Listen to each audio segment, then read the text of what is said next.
Bonjour à tous et bienvenue sur Crypto Signal. Aujourd'hui, on va analyser la baisse du jour et surtout, bien entendu, les chiffres de l'inflation qui viennent de sortir. Et ils sont pas très bons, malheureusement. Ils sont plutôt bons en ce qui concerne la diminution des prix dans leur globalité, mais pas très bons dans ce qui concerne le fait d'avoir freiné la demande. Et c'est ce que je vais vous expliquer dans cette vidéo. On passe ici sur le prix du Bitcoin en daily. On va d'abord commencer à aller faire un tour du côté des news. Et ici, alors j'espère qu'il a été mis à jour. Oui. Donc ici, vous le voyez, un CPI de plus 0,1 sur le mois d'août, c'est-à-dire une inflation, on va dire, qui est haussière sur le mois d'août dans sa globalité. En year over year, c'est-à-dire que d'une année sur l'autre, on est en baisse, et je vais vous le montrer ici. Globalement, en year over year, on est en baisse puisqu'on avait eu 8,5 le mois dernier et là, on est désormais à 8,3. Mais le problème, c'est qu'on a une inflation de demande qui augmente, c'est-à-dire le core CPI en year over year augmente de 0,4%, vous le voyez. Donc globalement, et le core CPI de 0,6 alors que le mois dernier, on avait fait 0,3. Au mois le mois, on est à plus 0,1 sur l'augmentation des prix et le mois dernier, on avait fait un 0%. Qu'est-ce que ça veut dire si je vous montre la courbe d'inflation qu'on a l'habitude de regarder ensemble sur la chaîne et que je vous montre ça globalement, et là je vous ai mis à jour du coup avec les chiffres de ce mois-ci. Globalement, il faut comprendre ici que le vert, ça représente une inflation de demande, le core CPI, c'est-à-dire tout simplement est-ce que l'économie est en surchauffe ou pas, est-ce qu'on a trop de demandes ou pas, et la partie rouge, on va dire que c'est l'inflation de l'offre, c'est ce qu'on va considérer comme étant globalement la bouffe et l'énergie. Là, on a un CPI qui baisse globalement, hein, vous le voyez, en year over year, on est désormais à 8,3, donc on est descendu, et ça, c'est plutôt une bonne chose. On a peut-être trouvé ici le fameux pic d'inflation, mais ce qui fait peur au marché, c'est que au niveau de la demande, on est sur une augmentation, vous le voyez, de 0,4. Et ça, c'est pas très bon, au sens où comment ça se traduit littéralement, si vous voulez, ça serait de dire, bah oui, les prix ont diminué ce mois-ci, enfin, dans leur globalité, en tout cas sur un an glissé, ils ont diminué, mais, enfin, ils ont augmenté moins, hein, c'est plutôt ça l'histoire, c'est pas diminué, mais les prix ont moins augmenté. Mais par contre, cette diminution est due à la correction du pétrole, puisque vous le voyez ici, dans tout ce qui est énergie et bouffe, on a eu cette fameuse correction qui nous permet de quand même garder un CPI baissier. Mais vous le voyez sur la demande, on aurait pu croire ici, quand on était au 6,5, que la Fed avait trouvé son rythme de croisière et que l'économie était en train de corriger. Seulement voilà, le problème c'est qu'on a eu un mois ici à 0%, donc 5,9 et 5,9, 2 mois consécutifs, et ce mois-ci on est à l'augmentation. Donc globalement c'est le scénario c'est pas le scénario du pire, hein. Le pire ça aurait été bien entendu qu'on continue ici et qu'on retrouve une augmentation, alors là ça aurait été Armageddon, mais c'est quand même un mauvais scénario puisque ça donne quelque part une forme de latitude à Jérôme Powell pour la semaine prochaine, donc dans 8 jours, désormais le 21 septembre, procéder éventuellement à une augmentation de 0,75, ça c'est quasiment sûr, il va être obligé de le faire, hein, c'est une quasi-certitude, mais potentiellement même d'aller jusqu'à 1%. Et si on regarde les sondages sur le marché, vous voyez que, je vous fais un refresh là pour avoir une news un petit peu plus, une data un petit peu plus récente, mais globalement, on a désormais 84% du marché qui pense qu'on va augmenter de 0,75 le mois prochain. Vous voyez qu'en ce moment, on est entre 2,25 et 2,50, et ici, on serait entre 3 et 3,25, et 16% du marché qui dit, ah ben moi, je pense carrément qu'il va nous mettre 1% dans les dents. Vous comprendrez ici que, ne serait-ce que hier, on était à 91,9, 91% qui pensaient que c'était 0,75, mais on avait encore 9% qui pensaient que ça allait être 0,5. Désormais, le marché se dit, non, bah c'est bon, on sera plutôt entre 0,75 et 1%. Donc, le marché va ici potentiellement être obligé de venir pricer les 1% d'augmentation, ce qui était déjà dans les prix, vous l'avez compris, à 91% ici, c'était plus ou moins les 0,75, et on commence à se diriger là vers un pricing de 1%. Est-ce que ça va continuer fort dans ce sens-là ou pas? C'est difficile de le dire parce que, comme je vous dis, ce résultat sur le CPI est relativement mitigé. Il était très attendu, mais il reste mitigé. Cependant, on sait que Powell dispose de ces outils-là, et là vous le voyez, du coup sur l'action de prix sur Bitcoin, on est bien évidemment sur ce rejet par ces deux résistances violettes ici. Également, si jamais vous dézoomez un petit peu, vous allez voir que si je me mets en logarithmique, Alors là, je suis en logarithmique, mais si je me mets en arithmétique, on est venu pile poil faire une touchette ici à ce biseau rouge. Alors moi, je préfère largement utiliser le logarithmique quand je suis sur des time frames un petit peu grandes comme ça. Même j'utilise quasiment tout le temps le logarithmique. En fait, je trouve que c'est beaucoup plus significatif en termes de support, résistance, etc. Mais là, force est de constater que depuis novembre 2021, sur un an, en échelle arithmétique, on a fait une touchette au biseau ici. Moi, je m'attendrais plus à venir faire une touchette plutôt ici au 25. Donc pour le moment, on va dire que ce résultat relativement mitigé sur le CPI n'est vraiment pas une bonne nouvelle. On aurait pu ici avoir une superbe explosion et une superbe semaine entre aujourd'hui et le 21 septembre, si jamais on avait eu à minima un core CPI, donc l'inflation de la demande, comme je vous l'explique vulgairement, qui avait été au minimum flat, mais là on a ces 0,4% d'augmentation qui inquiètent beaucoup le marché. Concrètement, si on regarde ici, vous allez le voir, le prix en 15 minutes et l'heure à laquelle la news est sortie. Donc la news est sortie à 14h30. Vous voyez que le marché a complètement dévissé. En tout cas, on a perdu quelques pourcents ici en quelques minutes. La question maintenant, c'est où est-ce qu'on va, hein, bien entendu, et où est-ce que ça pourrait s'arrêter. Vous le voyez, on fait moins 7% ici. La question, elle est relativement simple, on va dire, en termes de réponse. On va regarder tout simplement les supports résistances qu'on peut avoir en dessous et on va se demander d'un autre côté, est-ce que cette news là peut complètement bien entendu invalider on va dire le bottom, ou en tout cas ce que pour l'instant on a jusque là.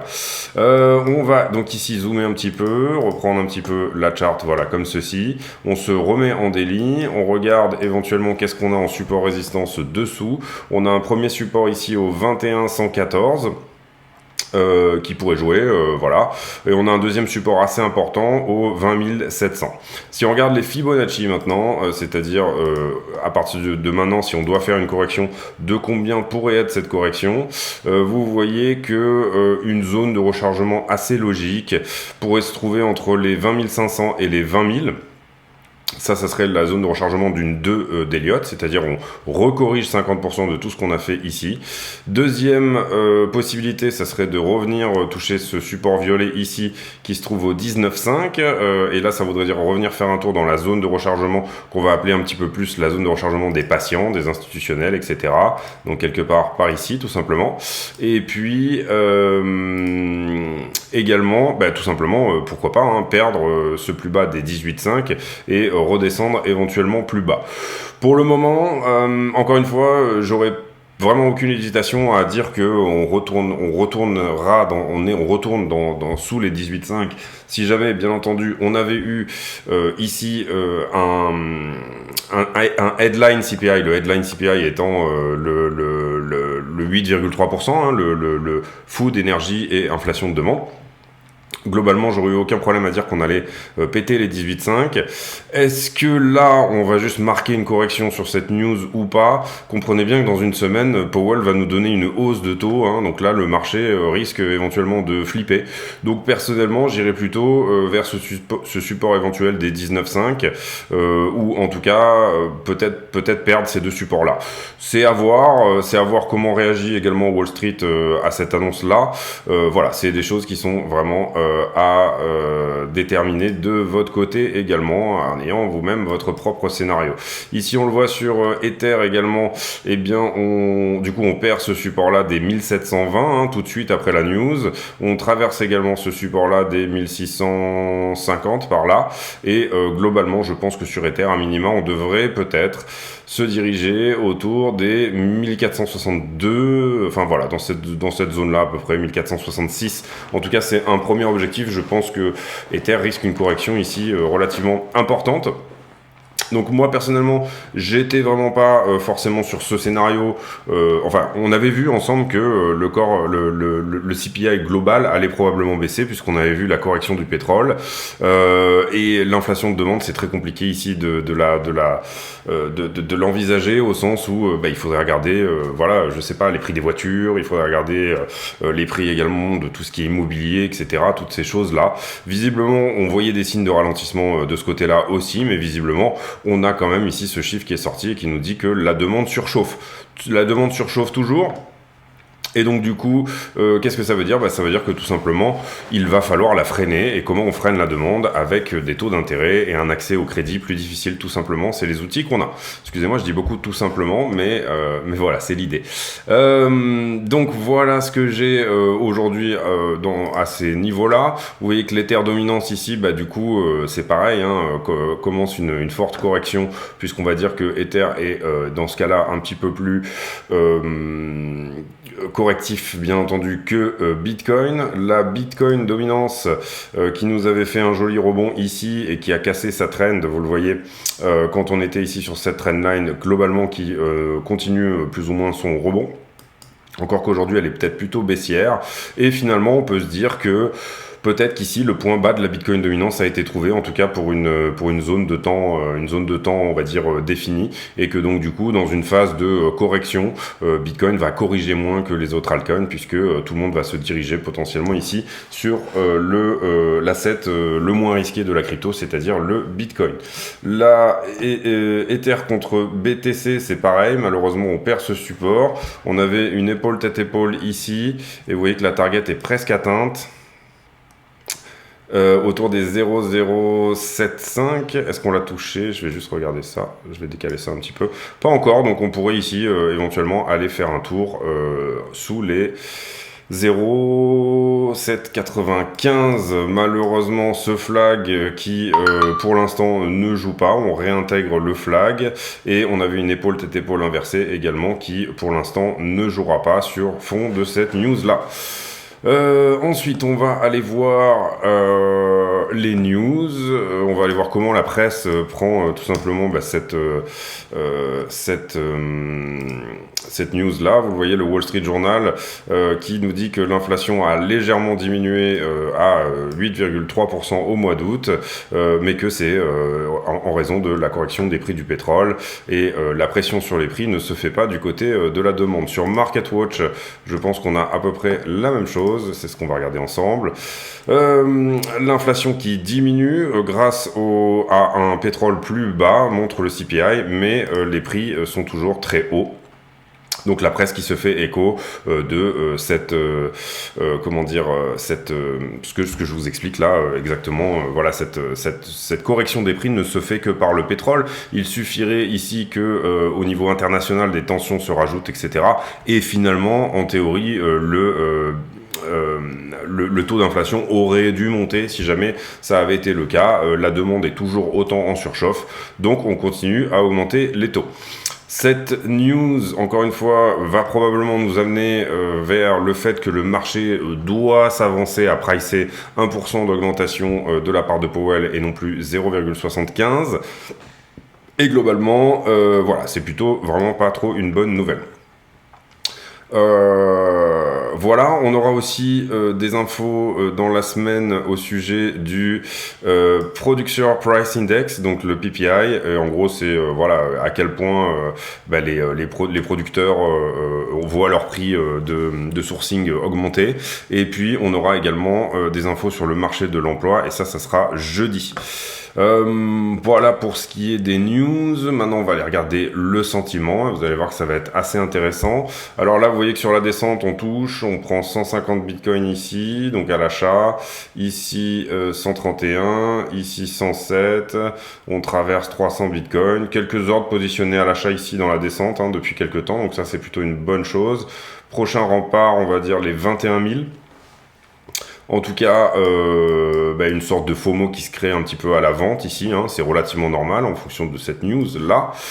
Sur les options, on fera un point global assez poussé, je pense, demain, notamment sur Ethereum, où on a une structure d'options qui est vraiment intéressante. Sur les marchés en levier, ça c'est ce que je voulais vous montrer, vous avez ici, je vous ai mis en daily, c'est-à-dire je vous ai mis en gros tous les points à prendre qu'on note depuis un certain temps dorénavant. Et là ici donc vous avez les niveaux en short, et là vous avez voilà. Ce que je veux vous montrer, c'est pas forcément sur Bitcoin. Sur Bitcoin, vous voyez qu'on n'est pas énormément shorté. Ça c'était le nombre de shorts sur Bitcoin qu'on avait cet été. Mais je voulais plutôt vous montrer sur Ethereum. Sur Ethereum, la structure est intéressante au sens où vous le voyez, on atteint des pics de funding ici. Donc il y a une sorte de sell the news trade qui est en train de se faire sur Ethereum. Et on avait aussi, bien entendu, je pense aussi un petit peu de, par rapport au CPI également. Et vous voyez qu'on est, par contre, sur Ethereum à des niveaux qui étaient largement ceux de l'été 2021, quand on avait fait le short squeeze après, ensuite. Globalement, on a rebondi à peu près sur les mêmes points, vous le voyez là, à cet endroit-là de l'open interest, c'est-à-dire 2 milliards leveragés. Et globalement, on a eu ici une augmentation qui se faisait à la fois sur du long et du short. Et puis derrière, on a bien évidemment ici toute cette partie-là qui par contre, elle, se fait sur du short. Donc ce qu'on pourrait faire, c'est peut-être venir cueillir une partie des longues et puis ensuite revenir cueillir les shorts. Vous comprenez que tout ça va augmenter avec cette news-là. Donc personnellement, moi, s'il y avait eu un bon CPI, j'aurais pris un long aujourd'hui sur Ether en pensant qu'on allait corriger toute cette phase-là, c'est-à-dire celle qui est en funding négatif et donc du coup qui est fortement shortée. Néanmoins, avec cette news bien entendu du CPI, on peut imaginer que c'est plutôt toute cette partie-là qu'on va devoir venir travailler. Malheureusement, comme je le dis encore une fois, cette news n'est pas très bonne et vous voyez que c'est plus ou moins ce que fait le prix en venant chercher des zones de longue qu'on avait déjà pris. Donc ce qu'on va bien entendu énormément regarder, c'est à quel endroit est-ce qu'on va perdre ici ce plus bas des 1422 pour Ethereum. Est-ce qu'on va réactiver des épaules tête-épaule, des figures chartistes qui n'avaient pas cassé jusque-là, ou alors tout simplement est-ce que Ethereum va à un moment donné se calmer. On est ici en 5 minutes du coup, vous voyez le funding qui est vraiment bien dans le rouge. Concrètement, beaucoup de contrats qui se ferment ici en même temps qu'on a un funding qui diminue. Donc ça, c'est surtout des longues qui clôturent leur position. Globalement, ce niveau-là a été pris. Ce niveau-là aussi. Et celui-ci aussi. On a toujours ces 3 niveaux en short. On va zoomer un petit peu sur l'open interest pour voir. Donc là, je suis sur Ethereum. Globalement, ici, pas vraiment. Donc là, on a déjà analysé toute cette partie-là. Ici, on est plutôt en train de fermer du long, surtout le long, là, je pense. Mais on a peut-être des shorts qui se rajoutent. En tout cas, on les avait pris ici, vous le voyez. Ensuite, on est venu travailler ce niveau-là par la suite. Et ici, on avait eu surtout des longueurs qui s'étaient rajoutées, puisque vous le voyez, le funding était en train de remonter. Et on avait eu ici une augmentation de l'open interest. Donc, globalement, ce point a été pris, mais on pourrait éventuellement calculer, puisque là, le mouvement est assez important. D'aller chercher des leviers x20 dans un premier temps, donc moins 5% vers le bas. Ça nous emmènerait à 1588. Si jamais on va chercher les leviers x10 à partir de ce point-là, on serait autour de 1506. Et si jamais on va chercher les leviers, allons-y gaiement x3, tous les leviers x3 qui étaient rentrés en longue ici sur ce mouvement, ça nous ramènerait aux $1100, d'accord. Et ici, on aurait nettoyé la quasi-totalité, on va dire, de l'open interest dessus. Si on regarde juste la structure au niveau de l'open interest, hop, je vais mettre, voilà. Vous voyez ici le nombre de contrats là qui se ferment d'un coup. Ça, c'est probablement des gens qui, bien entendu, étaient positionnés en longue et qui viennent derrière tout simplement annihiler tout ce mouvement. Ici également, si on regarde la quantité d'open interest, vous voyez qu'elle était à peu près la même au niveau du prix des 1590. Et là, on ne doit pas être très loin désormais, on est à 1613. Donc en fait, finalement, ici, l'open interest a fait un aller-retour. On a ici chargé du monde sur du long et là, on vient s'occuper de le cueillir.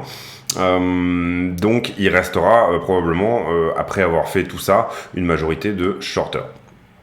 Donc ça c'est à voir dans le développement. Sur Bitcoin, vous le voyez, on est beaucoup moins shorté pour le coup par rapport au niveau précédent de l'été dernier.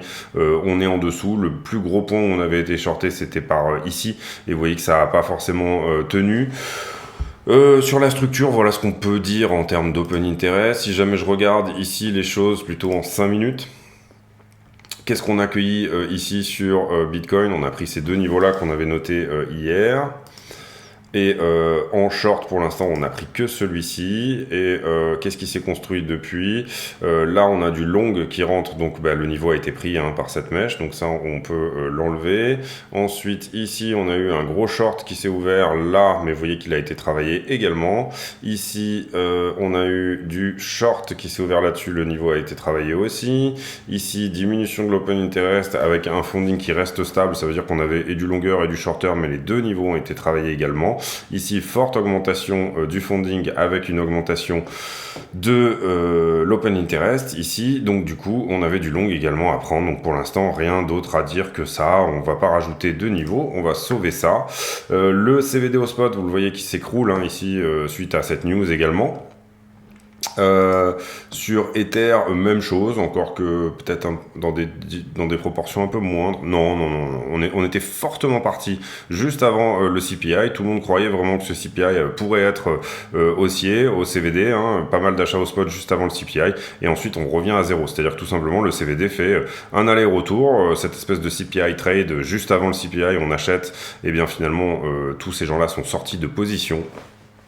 Donc voilà pour ce qui est de l'open interest. Sur Bitcoin maintenant on va s'intéresser à la heatmap, c'est-à-dire où sont les liquidations. Et là vous voyez que on a de la liquidation au-dessus qui n'a pas été cueillie, hein, notamment ici au 22,7 et puis après on avait encore du monde jusqu'au 23,2. Qu'est-ce que va nous dire le prix ici? On va peut-être refaire un run. Je ne sais pas si ça s'est peut-être mis à jour depuis. Oui, on dirait oui. Oui, autant pour moi. Donc du coup, ici, on est venu chercher toute la liquidité qui est en dessous. Est-ce qu'il y en a énormément là, à l'instant T? Non. La grosse liquidité, elle était effectivement ici. Donc là, ça a été suffisamment nettoyé. Si jamais on doit nettoyer plus, désormais, on ira tout simplement au 20,2. Mais pour le moment, on est un peu entre deux eaux là. Donc le prix doit décider s'il considère que c'est rentable d'aller au 20,2. Rentable au sens où vous avez des market makers qui vont bien entendu vendre ici des bitcoins au spot pour faire baisser le prix. En l'occurrence là, on voyait que sur les 7 derniers jours, c'était à peu près ça, et on voit quand même ici une poche de liquidité, effectivement qui descendrait jusqu'au 20 700, puis après il y a encore un petit peu de liquidité au 20 200, et puis ensuite c'est plutôt plat ici. On va retravailler après les niveaux en fonction de ce qu'on a comme information. Là, on retournera sur le prix et on refera un petit point là-dessus. Ici, vous le voyez également. Donc là, je vais refaire un run puisque ça n'avait pas dû être fait juste avant la vidéo. Au cas où on a quelque chose de plus précis. Oui, en l'occurrence, là, ce que vous voyez, c'est un énorme short qui s'ouvre là avec un prix de liquidation autour des 22 700. Et en face un long qui désormais doit être fermé. On va essayer de zoomer un petit. On va essayer de faire. Ouais, on va essayer de zoomer. Putain. Ouais, alors je sais pas si on l'a pris celui-ci. On va faire tiers 1 pour essayer d'y voir un peu plus clair.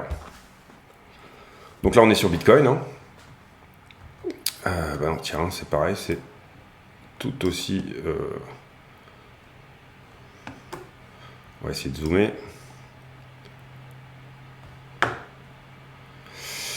Ouais, alors le long, on peut considérer qu'il a été pris, effectivement. Et ici, vous le voyez, le delta shorter contre longueur qui est en forte diminution, désormais à 9,93, alors qu'on était peut-être à 22 milliards en position leveragée en long juste avant l'annonce. Sur Ether, même chose, un gros long et un gros short en face. On a travaillé ici tous les niveaux de long et globalement, on est en train, ici, vous le voyez sur Ether, d'avoir plus de shorter que de longueur. Donc ça, qu'est-ce que ça nous dit? Ça nous dit que les liquidités ont quand même fait leur boulot, là, dans un premier temps. Le problème, et une partie du problème, bien entendu, c'est que... Enfin, le problème, c'est pas un drame en soi, mais... là, cette position-là aussi, elle a été prise. Donc, vous le voyez là, ici, on a sorti quand même la grosse position en longue. Est-ce qu'on pourrait avoir un rebond au 1007? C'est une bonne question. Le CVD est complètement en PLS. Ça paraît difficile sur cette news ici de rebondir juste pour venir prendre la liquidité. Je pense qu'on va essayer d'accumuler plus de shorters ici pendant un certain temps. Donc, si vous voyez que le prix latéralise... ça pourrait vouloir dire, et c'est souvent la psychologie de cette figure, que derrière vous pourriez avoir potentiellement un Bart Simpson. En tout cas, on a ici des informations comme quoi, je vais me mettre en 15 minutes pour vous montrer un peu tout ça, on a des informations comme quoi on a nettoyé pas mal de monde en termes de short.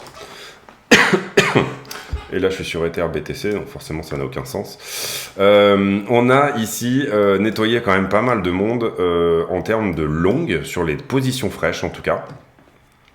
Néanmoins, cette nouvelle est vendeuse au spot, hein, il faut bien le voir ici, c'est-à-dire que à partir du moment où tous ceux qui ont décidé de vendre au spot auront vendu au spot, bah, à ce moment-là, on verra le CVD se retourner, etc., et les choses éventuellement se mettre en place. Personnellement, retravailler ici le 0,38,2, c'est plutôt logique, c'est-à-dire revenir au 21, ça paraîtrait vraiment être quelque chose de plutôt logique. Dans la heatmap, on avait parlé des 20 700, il me semble aussi. Donc pour le moment, en attente de développement, mais on pourrait tabler sur un retour éventuel dans cette zone, c'est-à-dire autour de ce support-là que vous voyez ici, qui est au 20 700. Voilà, pour le moment, on verra ce qu'il en est au moment où on arrive dans ces zones-là, mais on voit ici que quand même pas mal de liquidité a été tout simplement nettoyée. Sur Ether BTC, je voyais ici un support, donc on va regarder ce que c'est ce support. Alors c'est rien, c'est juste la target qu'on avait mise pour le flag.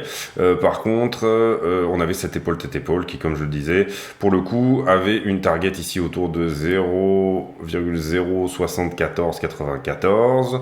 Et puis sur Ether, même chose, donc en fonction de ce qu'on a vu hein, sur les news, on a fait une analyse complète là, technique, fonda et sentiment. Où est-ce qu'on pourrait rebondir sur Ether ?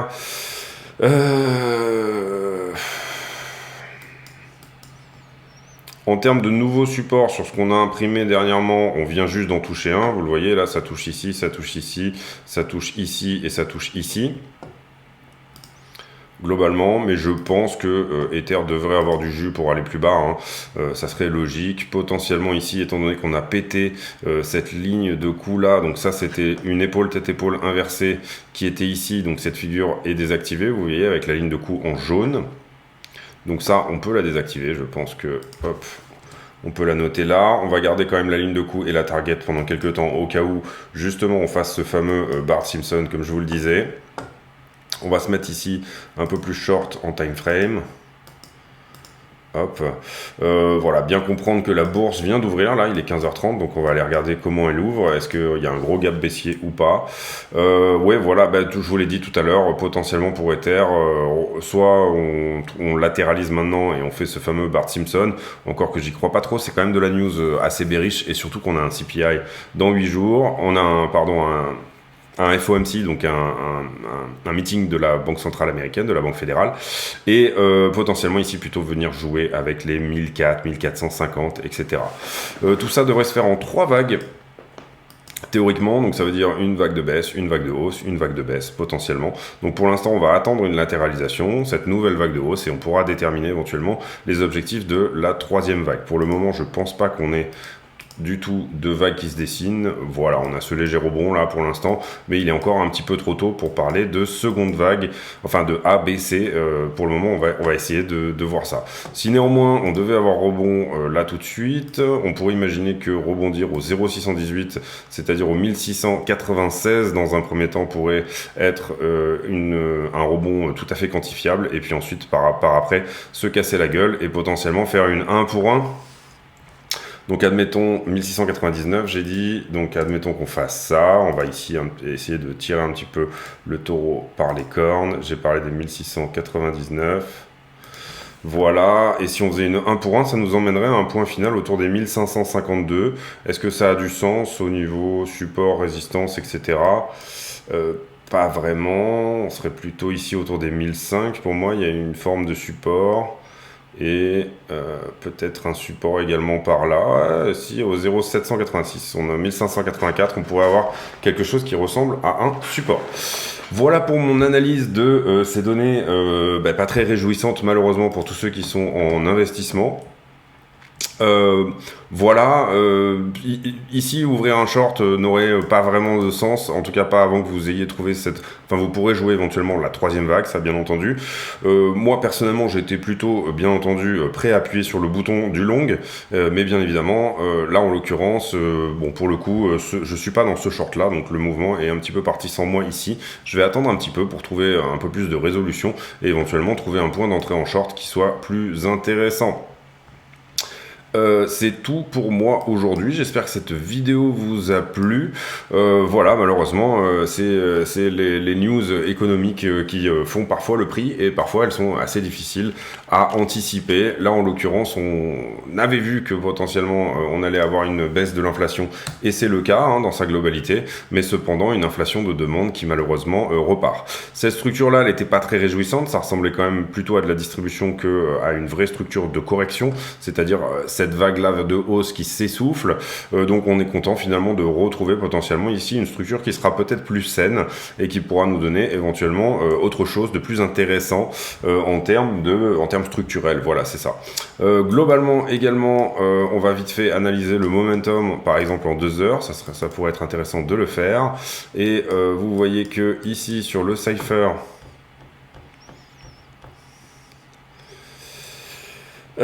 sur le Cypher, on a 16h le 12 septembre, donc ça c'était hier, première vague de baisse ici sur le Cypher, descente, la VWAP qui s'écarte totalement, le money flow qui diminue, le stochastique qui est autour des 20, donc ça on pense qu'il va potentiellement venir faire un tour vers le 0, on avait cette première diff baissière ici, vous le voyez ici également, par contre que ce mouvement de vente a l'air de s'essouffler, en tout cas en 2 heures c'est le cas.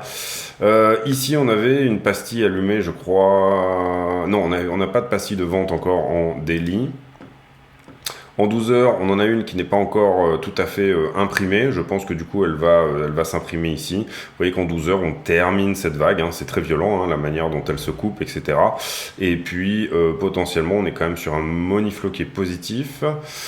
Et le stochastique qui était à 99, donc il était tout à fait en haut. Donc, peut-être surveiller ici le stochastique en 12 heures et le voir venir recroiser éventuellement au 0. Voilà, cette news est suffisamment baissière pour moi pour que le stochastique puisse éventuellement faire en 12 heures un aller-retour complet, donc du 100 au 0.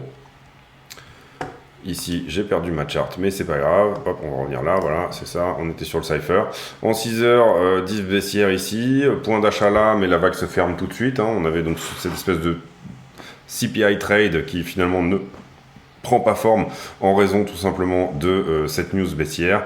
Et là, c'est pareil, en 6 heures, on s'attendrait potentiellement à ce que le stochastique puisse venir faire un tour directement au 0. Donc l'idée ici, ça serait potentiellement de mettre une alarme en 6 heures, qui est la time frame la plus petite dans laquelle on peut commencer à voir, la time frame la plus grande, pardon, dans laquelle on peut commencer à voir cette correction et de lui demander une alarme quand le stochastique progresse à nouveau vers le haut pour voir tout simplement cette vague haussière, la deuxième, se dessiner et ensuite éventuellement trouver un point d'entrée si jamais on considère qu'il faut se positionner sur du short.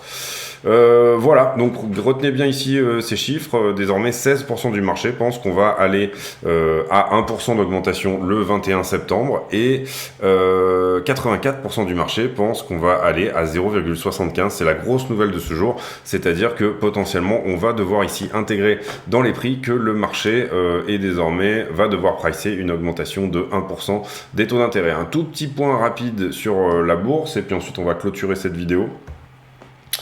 La bourse, le Nasdaq, vous le voyez, énorme gap baissier à l'ouverture là.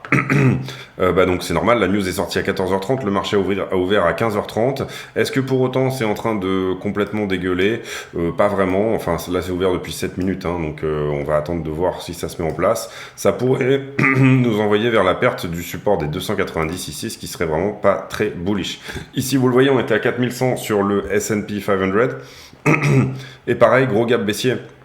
Là, on parle d'un gap quand même assez conséquent, c'est-à-dire que on fait directement une ouverture à moins 2%. Et concrètement, ici aussi, le support, pour moi, le plus important à ne pas perdre sur, S&P, c'est globalement le support des 3945. Voilà, c'est pour moi le support, la droite verte que vous voyez ici. C'est celui qui, aujourd'hui, doit tenir si jamais on veut garder quelque chose de plus ou moins positif.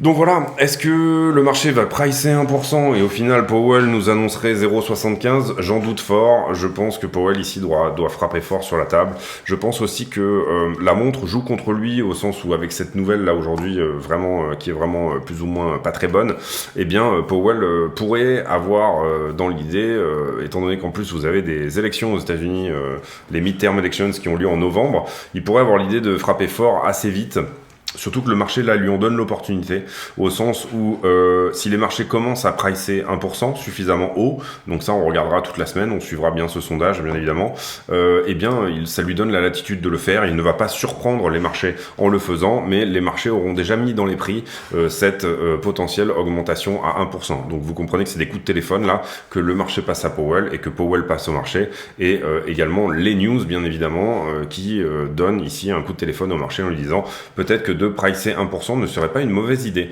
Voilà, jusqu'où tout ça peut aller, c'est ce qu'on va vérifier cette semaine ensemble. On regardera bien évidemment avec attention toutes les news qui vont sortir autour de l'inflation. C'est tout pour moi aujourd'hui, je vous souhaite à tous une très bonne journée. J'espère que cette vidéo vous a plu et si c'est le cas, n'hésitez pas à vous abonner, activer la cloche des notifications, venir nous rejoindre sur le Discord dont le lien est en description de la vidéo. Tous les jours, je fais une analyse de momentum que je poste sur Discord, on discute de crypto, etc., de pas mal de choses. Donc n'hésitez surtout pas si vous êtes intéressé par ce monde de la crypto et du trading. J'ai pour habitude de demander à mes abonnés un commentaire à la con. Et la question du jour sera par rapport au soleil. Est-ce que vous avez tendance à bronzer littéralement en mode méditerranéen et que voilà vous avez cette espèce de peau relativement tannée, ou alors est-ce que ça fait tout de suite aspirine chez vous et vous prenez 4 coups de soleil dans l'été et vous êtes du genre à avoir les 2 bandes de crème blanche là sur le nez. Voilà, question à la con, mais du coup ça me permet de discuter avec les abonnés d'autres choses que du Bitcoin et puis de voir si vous avez suivi la vidéo jusqu'à la fin, ce qui me fait à chaque fois extrêmement plaisir. Je vous souhaite à tous une très bonne journée. On se retrouve demain pour un nouveau point météo du BTC et Ethereum face au dollar. Et bonne journée à tous. À bientôt.